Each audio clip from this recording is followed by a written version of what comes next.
Morning to you. Morning.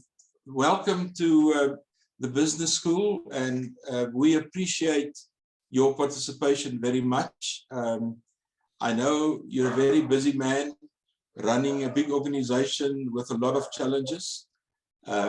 Briefly speaking, your CV was published in full, but apart from working at Sasol for a very, very long time and NAMPAC, André de Ruyter is currently the CEO at ESKOM, and he's also an MBA from a Dutch university, if I recall correctly.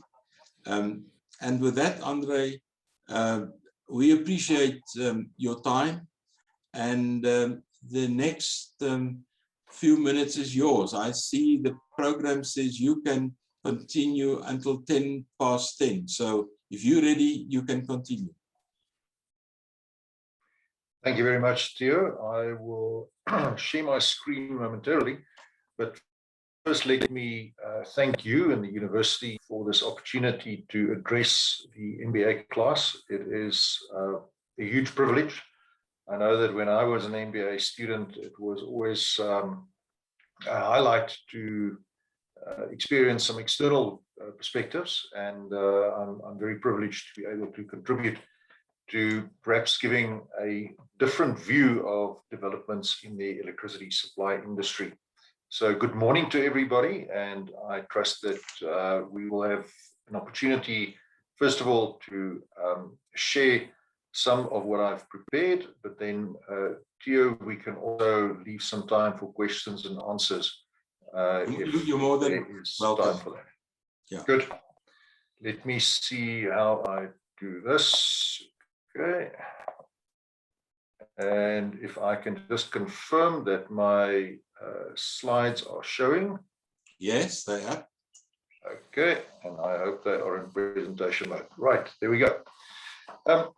So obviously we operate as any company does in a context, in a series of contexts that form concentric circles around the organization. So first of all, there is the global context. And it's very important to emphasize here that we are not unaware of climate change.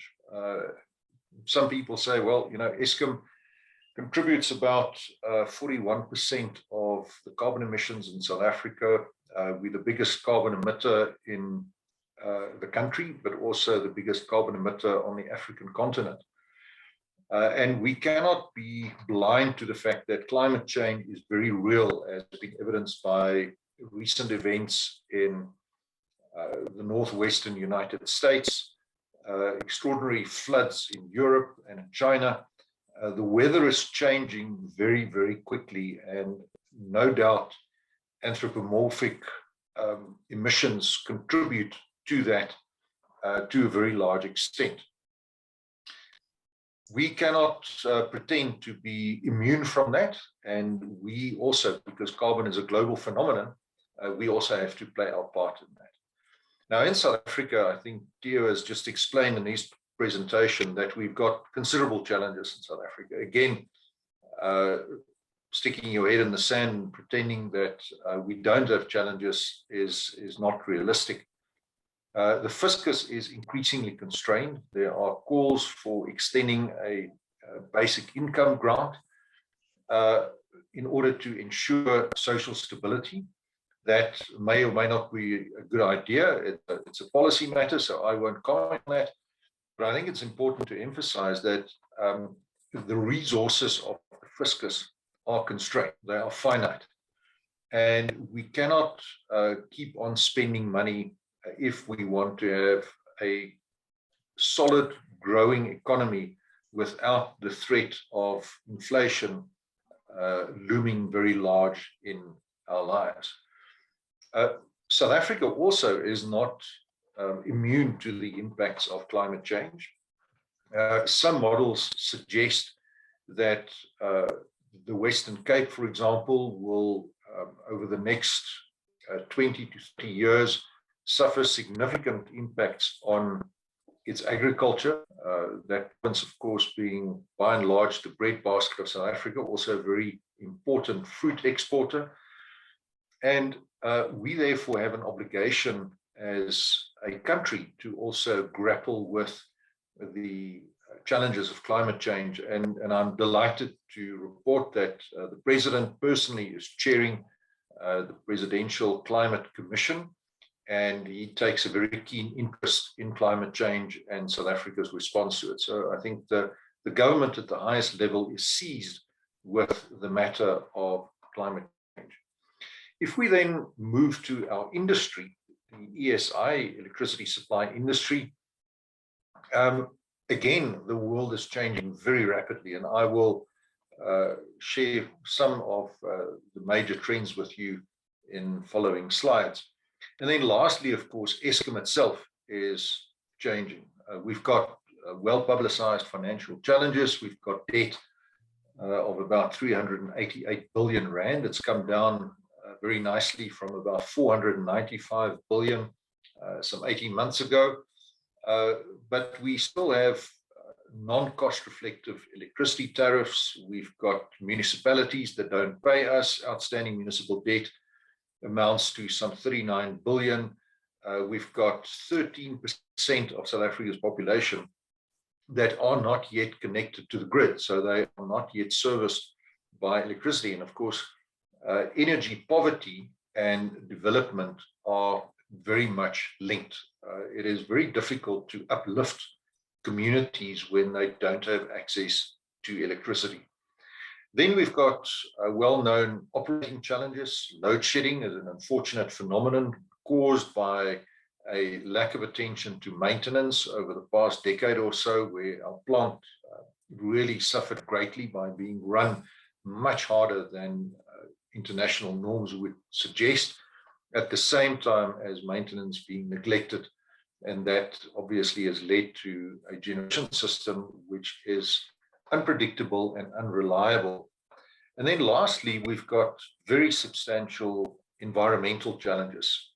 For those of you who come from Mpumalanga, you will know that on a cold winter's morning like today, when you've got temperature inversions in the atmosphere, the emissions from the coal basin, including Sasol, in the Eastern Highveld clearly makes a huge impact on the environment from an emission perspective. Now, we have a program to address that, but it's a very expensive program. It will cost up to 300 billion rand.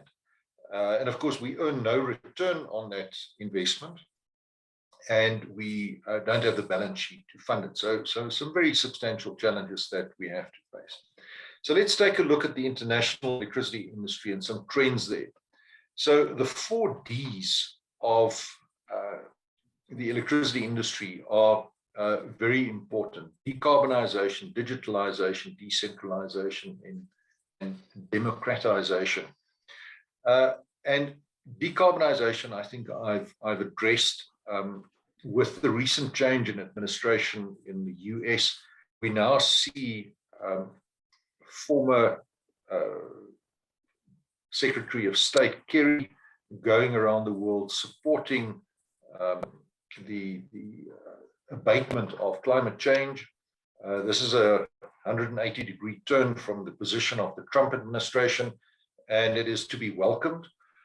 We see the United Kingdom as the host of COP26, which is going to take place in November in Glasgow of this year, being very strongly focused on enabling the assistance of developing countries by developed countries to decarbonize. And this is going to be the major issue driving the energy industry over the next 20 to 30 years. And it's a major issue for ESKOM, considering that we generate so much of our electricity from coal with the associated carbon emissions. Then we see a trend towards digitalization. Increasingly, we see artificial intelligence, blockchain, Internet of Things analytics, smart metering. These things are becoming more and more prevalent as the costs of technology decrease and become increasingly scalable and affordable. We also see that the old model of a centralized, monolithic, vertically integrated utility has been completely replaced. And we are now moving to a decentralized system. We have distributed generation, where meters are running backwards. Cape Town municipality is already giving domestic consumers with rooftop mounted panels the option to earn credits on their electricity account by feeding back into the grid in order to effectively generate electricity during the day, and then of course during nighttime feeding off the ESKOM grid. The last element, which is very important, is democratization. And we see that there is a huge move towards far greater access to energy, first of all, but also a far greater degree of choice that is afforded to energy consumers. And I think that this is a really positive trend. Formerly, in the old monolithic utility model, the trend was one of, here is ESKOM, take it or leave it. Now, increasingly, we are going to have to compete as a business. We are going to have to be far more nimble and agile, respond to our customers. Our customers may also now become our suppliers. So they may migrate from being consumers to prosumers, which is a portmanteau word for producer and consumer. And that is going to require us to significantly change our regulatory environment. And I think that this is one of the key challenges, is to have an enabling regulatory environment that will help us to achieve some of the benefits of these 4D trends that we see impacting the electricity supply industry. So yesterday, as you can see on the slide, we had large power plants. So the thinking was, let's have economies of scale, and then let's generate electricity there, build massive power plants, and then transmit the energy over very long distances. In the case of South Africa, from Mpumalanga down to Cape Town. Now, this costs a lot of money. What we're now seeing is that technology enables the rise of many small power producers. And typically, those generation technologies are low or no carbon. And that is going to be an opportunity, but also a challenge, as the option for consumers to migrate in part or completely off the grid becomes more feasible. The market at this point in time still centralized, but we are rapidly moving to a decentralized market. And the recent announcement by the president of the lifting of the license requirement for embedded generation below 100 megawatt is a very clear indication that we can see producers of electricity being able to supply customers by wheeling, transmitting electricity over the ESKOM grid. So the old days of the monopoly are rapidly disappearing. We also had these massive power lines that you see driving along the road, some 390,000 kilometers of transmission and distribution line ESKOM operates in South Africa. And to reflect the changing market and the changing production technology, we'll see far smaller networks.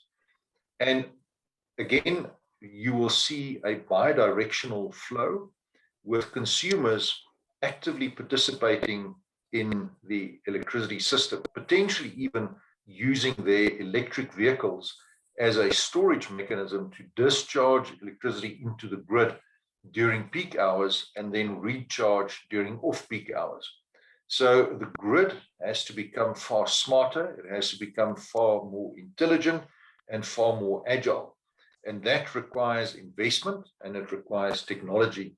But it also is an exciting and very interesting time to be working in the electricity supply industry. Now, I've spoken about the decreasing cost of technology, and this is something that is evidenced primarily in the cost of renewable energy. And you can see that the so-called levelized cost of electricity, the LCOE, which is a reflection not only of the operating cost, but also of the capital cost, that has declined precipitously over the past decade. It's a staggering development. And it's fair to say that the production of solar wafers has now become completely commoditized. And it's high efficiency, long life, high quality, and readily available to ship around the world. And in fact, the costs have decreased to the point where shipping of the solar wafer from China to the market now amounts to about 10% of the total delivered cost of the wafer to its final destination. And again, you can see that is attributable to this huge decrease in the cost of solar panels. Now, if you then look at storage, now why is storage important? Storage is a crucial part of stabilizing the grid when the sun shines and you have maximum production, or the wind blows and you have maximum production from your wind turbines. These peak periods of production do not necessarily coincide with peak periods in demand. Typically in South Africa, you'll have maximum PV production at 12 noon, whereas your demand peak occurs at 7 o'clock at night. So if we are to accommodate a decarbonized generation technology, then we will have to invest heavily in storage, and we will have to ensure that the non-dispatchable nature of renewable energy, what that means, it's just a technical phrase to explain that you do not have a choice when you generate renewable energy. It is dispatched when the wind blows and the sun shines. So you can't make it dispatchable at your option. And therefore, you've got to invest in storage. Now, thanks in no small part to the efforts of Elon Musk, also a former South African, you can see that the cost of storage has come down pretty much at the same rate as the cost of renewable energy. So the omens are lining up very well from a global electricity technology perspective. Now, not only is there a drive from the political sphere for decarbonizing, it is also driven by the lenders. Now, as MBA students, you will know that money makes the world go round. We may complain about it, we may think it's unfair, we may say, well, you know, we'd much rather be left to our own devices, and sometimes politicians particularly get very upset when they are dictated to by the people carrying the purse. But this is the reality of life, and you need to take account of what the people with money are telling you. And what we see is that a number of very large financing organizations have made it very clear that they will no longer support fossil fuels, including natural gas in some instances, but universal aversion to further coal investments. And I think that this is a hugely important trend. Even if you had a coal resource, the likelihood that you would find a lender who would willingly provide you with financing to build a coal-fired power plant is quite low, purely because of the fact that lenders are forced by investors to move away from carbon-emitting technologies. So a very important mega trend. The financial markets have also responded very clearly to this, and lenders are actively looking for opportunities to invest in high-impact sustainability-linked projects. And the amount of money that is available is simply staggering. $40.5 trillion. It's a really phenomenally large amount. And it's also driven, by and large, by insurance companies. Because remember, the insurance companies are the people who have to pick up the tab for the damage wreaked by climate change related events such as floods, heat waves, and droughts. So it is in their interests to ensure that climate change is arrested and climate change is kept to the global Paris Agreement target of 1.5 degree increase in global temperatures by 2050, which is a very difficult target. But people with money, people in the insurance industry, they look ahead and they think very carefully about what their risks are. Theo spoke at length about risk and risk management, and they deploy their resources, their financing, in order to mitigate their risk in a smart and intelligent way. So a very important trend to take note of. So what we are going to see is that there will be a massive shift away from fossil fuels and a huge shift towards renewable energy. It's interesting to see that oil for electricity generation has by and large already come to an end. Natural gas will decrease, but if you look at coal as a percentage, a huge decrease from where we are today. And if you look at the way in which wind and solar are increasing, clearly massive changes driven by affordability, but also by technology. And if you look at the amounts of money again, simply astonishing, $15 trillion at an average of just under $500 billion per year, 73% of which goes to renewables. And I think this is going to be a trend that is going to increase, and it's going to pick up momentum, particularly with the mega trends supported and driven by finance and by governments very concerned about the very real and very existential risk of climate change that is posed to the globe. So globally, power utilities have started to respond.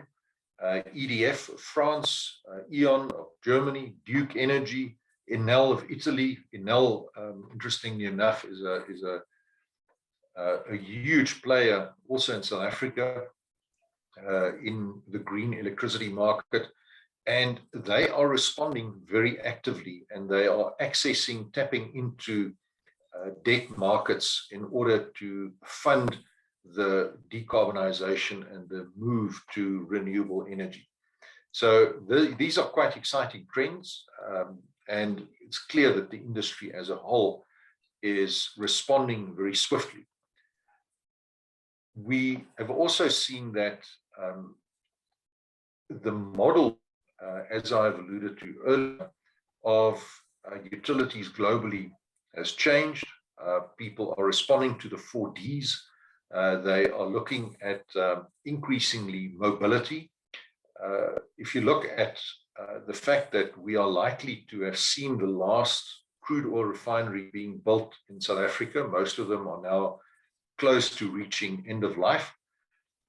It creates an opportunity for South Africa to convert its vehicle fleet to electricity. And while this may seem like early days, you have to bear in mind that one of the major employers in South Africa and one of the major foreign exchange earners is the automobile sector.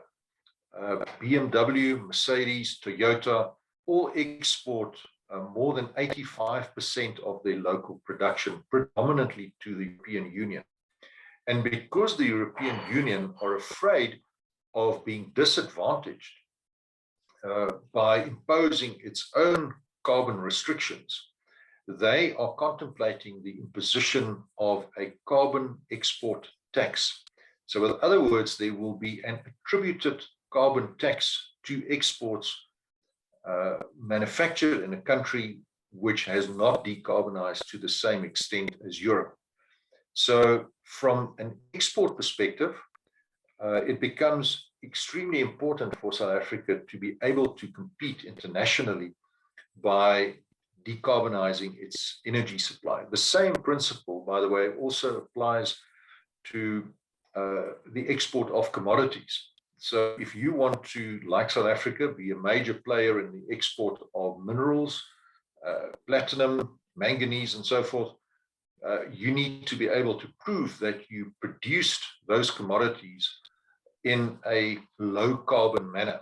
And because electricity is a very significant contributor, the carbon footprint of ESKOM is then attributed to those exports and in future may make them less competitive. So very important strategic trend, again driven by developed countries that are taking note of the threat caused by climate change. Now, how are we responding to this? What is ESKOM doing? So first of all, let's look at government policy. In terms of the Integrated Resource Plan in its 2019 incarnation, you see a very significant growth in the contribution of wind and solar to new capacity investments. You see a decline in the role of coal. In fact, coal is likely to decrease significantly faster than that beyond 2030.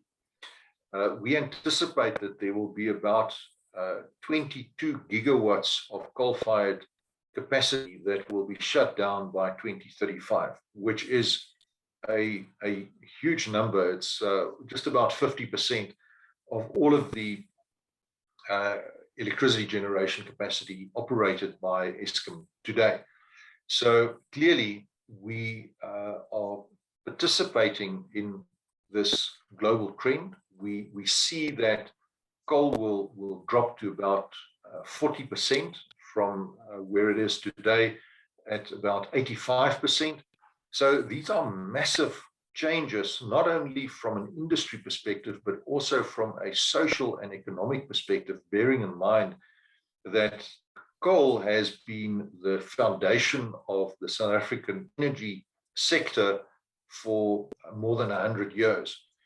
And this transition, therefore, over a relatively short period of time is likely to be wrenching if it is not properly planned. Now, many people say, well, South Africa should burn all the coal that it's got because it is endowed with fantastic mineral resources. But we're also endowed with fantastic solar and wind resources. In fact, some of the best in the world. In the Northern Cape, we've got some of the best solar acreage in the world. In the Eastern Cape, wind is fantastic. So we can see, if we compare our own available resources from solar to Portugal, which has been a recipient of very substantial investments by the European Union, we beat them. And the same with Mexico, which has been a big bastion of expansions in the wind industry. So again, turning from a crisis into an opportunity is arguably the best way to look at this. How do we look at climate change, decarbonization, not as threats, but as opportunities to pivot South Africa from its old conventional fossil-based economy to an economy which can participate in this energy revolution that is sweeping around the world.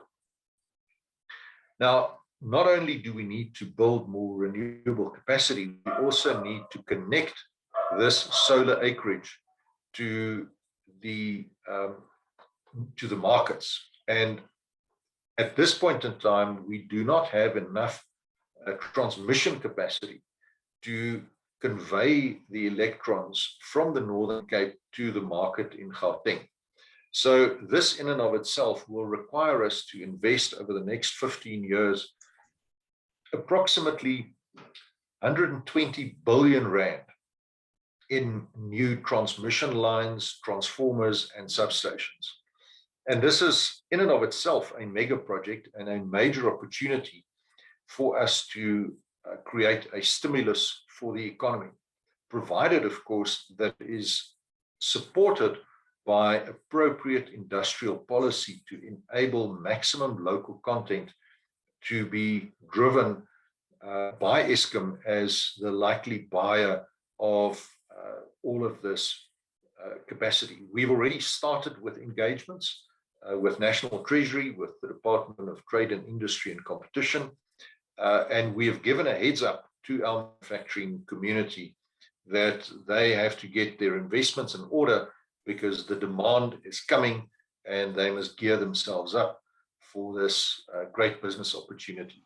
And this is, again, just transmission is likely to be a huge stimulus for the South African economy.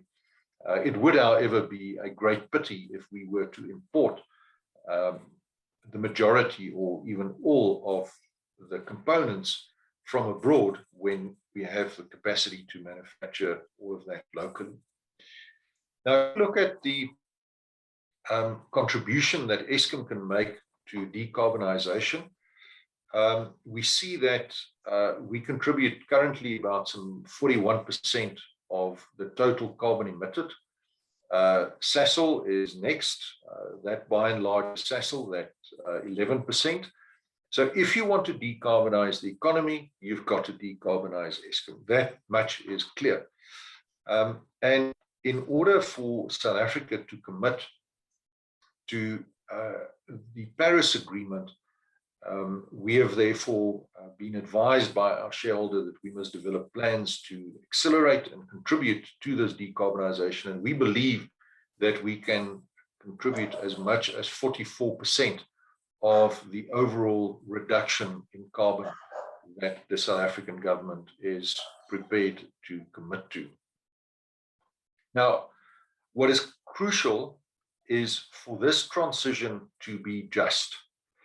If we do what the United Kingdom did when it transitioned away from coal and stop coal production without making appropriate socioeconomic plans to cater for those people who will be displaced, what you will see is absolute misery. If you go to the north of England, if you go to the eastern part of Wales, where coal pits, as they are called in the UK, were shut down, you will still see today abject misery and poverty in developed countries caused by a move away from coal to alternative forms of generation without appropriate socioeconomic plans. So we as an organization are committed to ensuring that the energy transition, which is inevitable and which is to be embraced, that transition is a just one, and that we take account of the very real concerns of people and communities and investors with vested interests in the coal value chain. Ignoring those interests would be a tragedy for South Africa if we don't target that properly. So we are looking at repurposing and repowering our coal-fired power stations that are reaching the end of their lives. We wish to invest in renewable energy in line with the integrated resource plan. We want to participate in reskilling and training so that we can beat our coal shovels into wind turbine blades, and then also use this opportunity whereby we will procure so much transmission equipment and local renewable energy technology in order to maximize manufacturing investments. And if we get this right, we believe that the short-term turnaround plan, which we are driving, those 5 elements up on the screen, coupled with the long-term transition to a utility with net zero emissions by 2050, that will give us triple bottom line sustainability. With that, unfortunately, we don't think that we be sustainable. If we simply continue to externalize all of the impacts that we have on the environment without any regard for what the real economic and societal costs are, then ultimately we will not be a sustainable enterprise. We will run out of money. Our lenders will no longer give us any loans, and that is the very harsh reality of where we are as a global society at this point in time.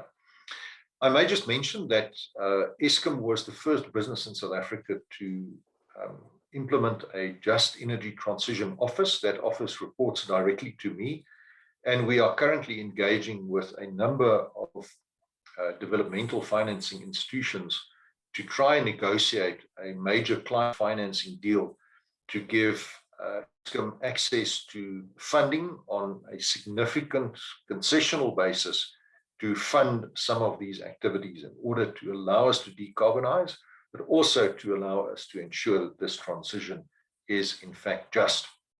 So what are we looking at? The headline numbers. A gigaton of carbon emissions removed from the atmosphere. More than 300,000 net jobs created by this transition. And this is a very important number. This is not to deprive the coal mining fraternity of jobs. This is to create new jobs, jobs working in a factory. I think there was a British Prime Minister at some stage that said that he'd never heard of a coal miner that was looking forward to going underground. Maybe we can make people look forward to going into a factory and assembling solar panels. We think that there's an opportunity in the short term to invest about in 7 gigawatts of new generation capacity. We can reduce water consumption by 40 billion liters of water per annum. Now, this is enough to provide 235 liters of potable water to 200 million people. And for a water-stressed country like South Africa, this is a huge impact. Coal-fired generation is a very thirsty technology. We think we can attract more than 50 billion rand in foreign direct investment and clean up the environment by reducing our emissions. So there's a real opportunity here for us to turn the electricity supply industry around, and in so doing, create a substantial clean and green dividend that will be hugely beneficial, in our view, to the economy if supported by appropriate policies. So we are looking at a number of technologies, and this is going to be my last slide, and then we've got 10 minutes for questions. We have developed a modularized microgrid that we can deploy to service outlying and rural areas, hard to service areas with electricity. Very interesting technology, those solar panels that you see stacked on the side of an ordinary shipping containers, these all fit inside the container. You can therefore put this container, including batteries, on the back of a truck, and you can drive the truck wherever you want electricity. And in less than a day, you erect these panels. It's a bit like an awning that you set up. Very quick, you connect to the grid, and you've got a microgrid that can service households with electricity. So we've already been discussing this with the World Bank. The World Bank have indicated that they'd like to buy 60 of these containers for Lesotho alone. And we think that there's an opportunity in South Africa for somewhere between 150 and 180 at least. So this is a great opportunity for us to drive a small business. We think that we'd like to have 2 or 3 black industrialists manufacturing these modular microgrids. And this is an exciting opportunity for technology that really addresses the needs of the country. Similarly, we want to convert some of the areas that have been despoiled by mining activities, open cast mining, to agrivoltaics. So we can have both agriculture as well as electricity generation adjacent to the plants that are going to be retired, in order to create jobs, in order to provide an economic future for those communities that would otherwise be destitute if a power station was simply to be shut down. So we're working very hard on these just elements. And then again, as I said, 300,000 net jobs. And these are decent jobs. These are high quality jobs. And we think that there's a really exceptional opportunity for us to turn what some could regard as a risk, as a threat, into an opportunity to segue South Africa's economy from its historic, heavily polluting base into a new, clean and green base, in the process driving economic growth and job creation. Theo, thank you very much for the opportunity. I'm going to stop and give you the opportunity to moderate some questions. Thank you very much, André. It was great to listen to your presentation, and I'm so glad you addressed the issue of the Northern Cape. I was there 2 weeks ago and I saw one power line and I thought, how on earth are we going to get the sun from the Northern Cape into Gauteng? But it seems to me you've got plans for that. I've got 2 questions already that I'm going to put to you, and I have a request that Mr. Johan Hatton from the MBA2 group will thank you towards the end of this session. Now, the first question is from Professor Ronnie Lotriet, one of our staff members in economics, asking a question about smelters as a very important portion of South African economy. But his question is basically, currently the commodity boom is good, but South Africa is shutting off smelters because of energy constraints.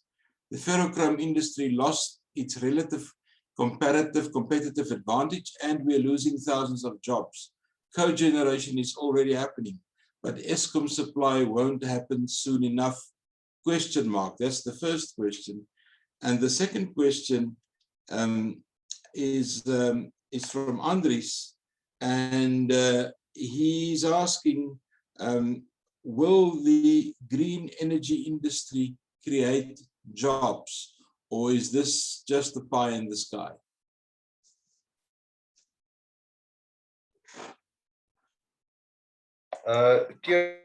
Thank you.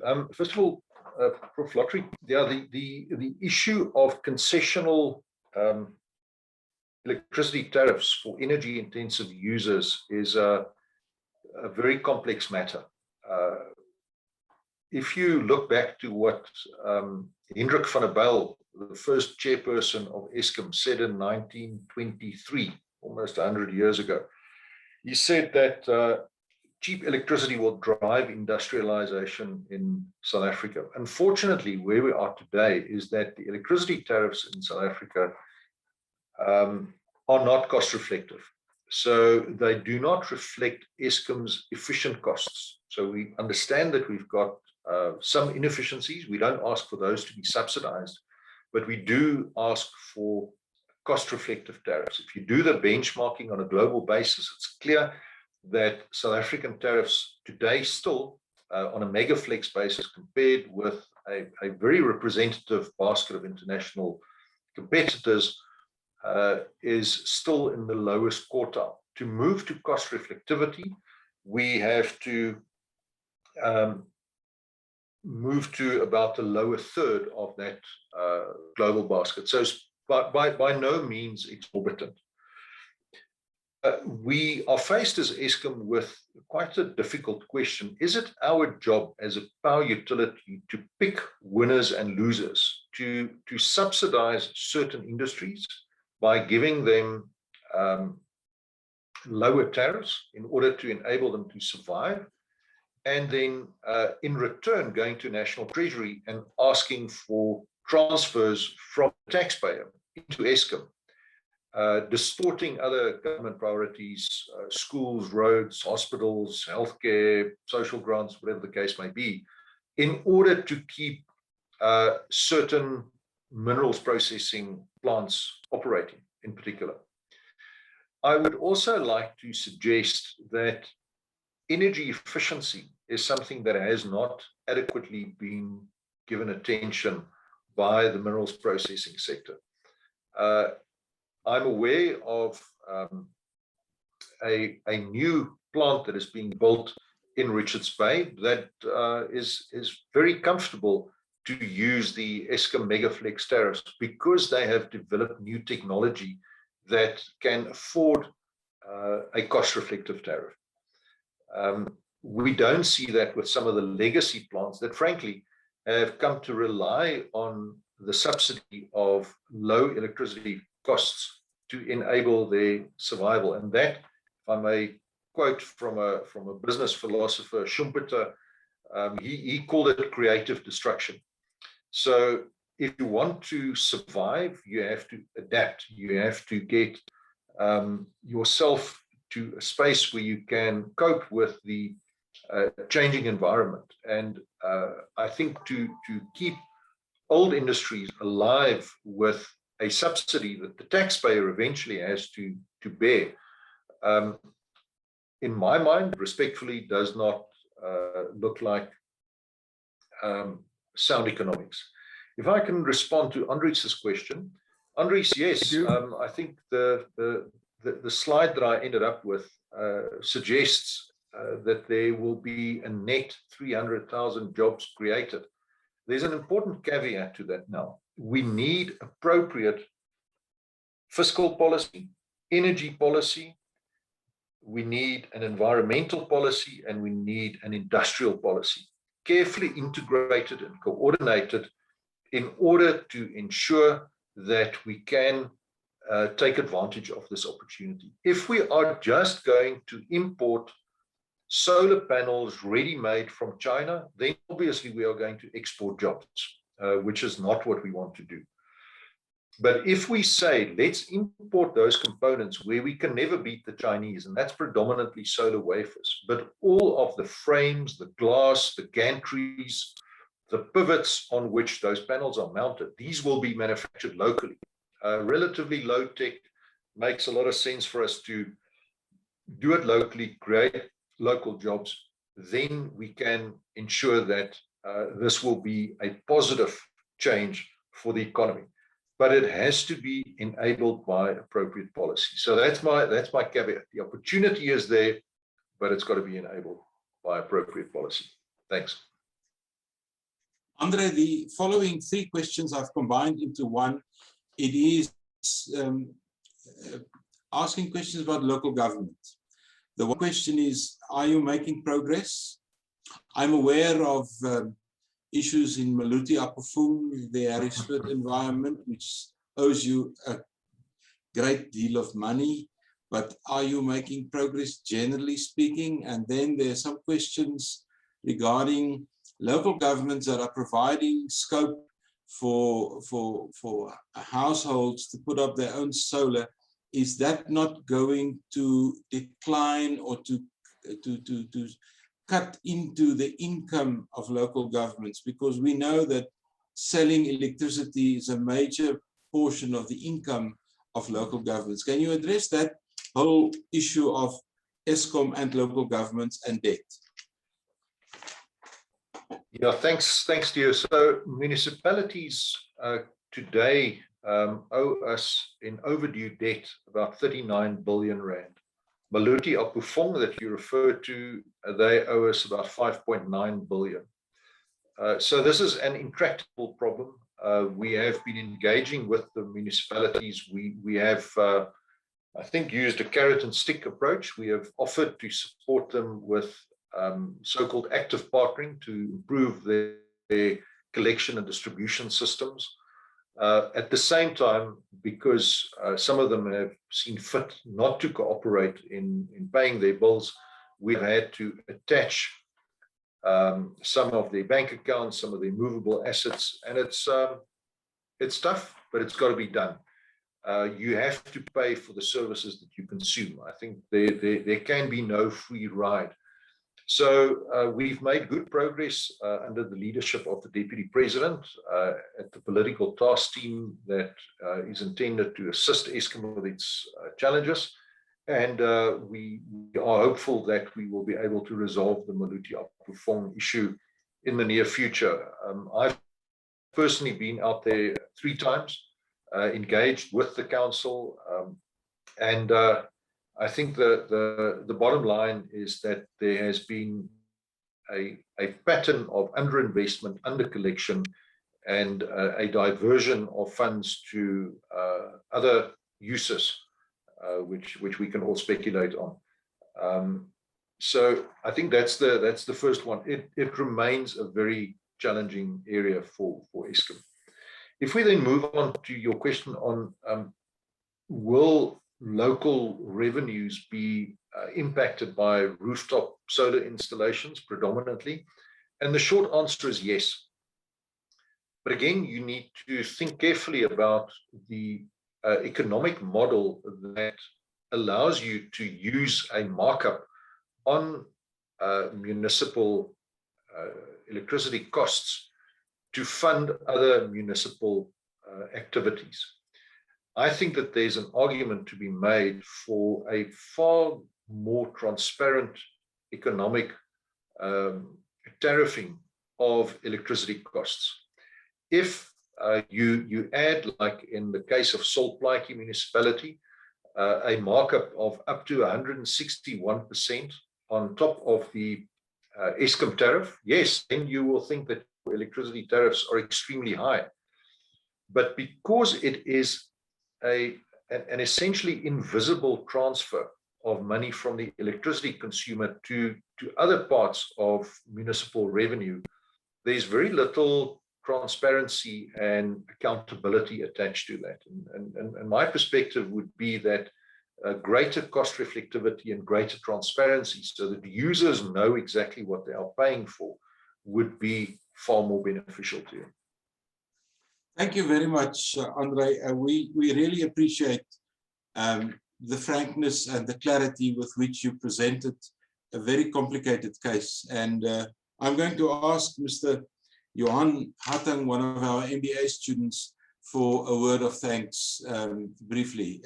Johan? Mr. Venter, thank you for the opportunity. I want to thank Mr. de Ruyter for the info that he has shared with us. We are greatly thankful to him for his time. We know he's a very busy man, and ESKOM is on everyone's lips, and especially in this winter time that we don't want any power shedding. And I want to thank him for his work that he's done with ESKOM and all the information he has shared with us this morning. Thank you very much.